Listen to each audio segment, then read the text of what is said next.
अद्भुत महीना आता है नवरात्रि का। बीजों की गुणवत्ता की जांच करने का समय। इसमें बहुत गीत हैं।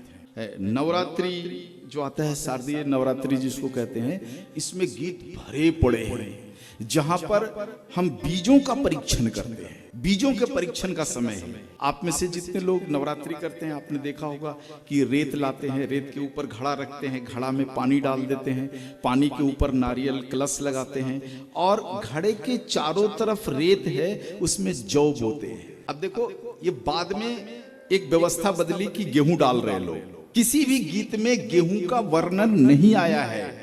जितने भी इस समय के गीत हमें मिले, सभी में जौ का वर्णन आया है। जौ डालते हैं और पानी नहीं डालते। मिट्टी के घड़े से पानी का रिसाव होता है और रेत में नमी बढ़ती है और उस नमी से जौ अंकुरित होते हैं और 9 दिनों में बहुत ऊंचे हो जाते हैं, बड़े अंकुरित हो जाते हैं।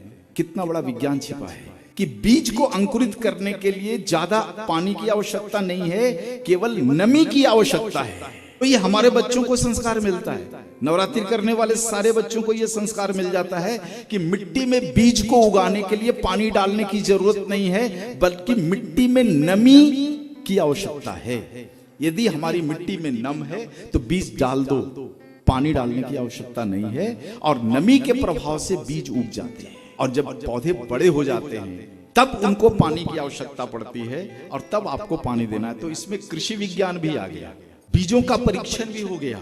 यदि बीज नहीं उगे तो आपने जहां से बीज लिया है वो बीज खराब है, तो बीजों का परीक्षण हो जाता है। और देखो, ठीक ये नवरात्रि खत्म होने के साथ बीज रोपण शुरू होता है। उत्तर भारत की बात करूं मैं तो यहाँ पर देखो, चने की बुआई शुरू हो जाती है, जौ की बुआई शुरू हो जाती है और बदले हुए भारत में गेहूं की बुआई शुरू हो जाती है और कई स्थानों पर दलहन की बुआई शुरू हो जाती है। भारत के कई प्रभागों में तिलहन की बुआई शुरू हो जाती है।